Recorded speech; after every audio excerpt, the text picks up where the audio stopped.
Hello, this is Janet from Servant for His Glory 44.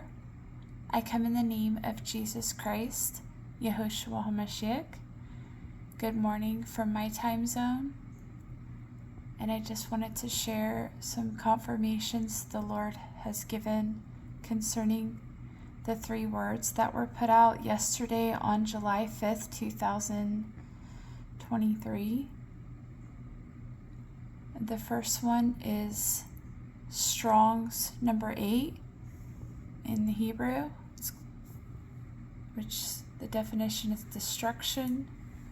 The next one is 8344, son of Anak, also in the Hebrew. The next one is 289, Levi, also son of Anak. 1441, 70 times.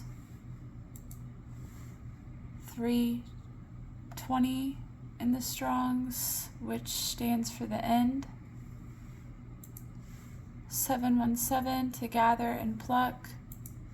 And Strong 717, Armageddon.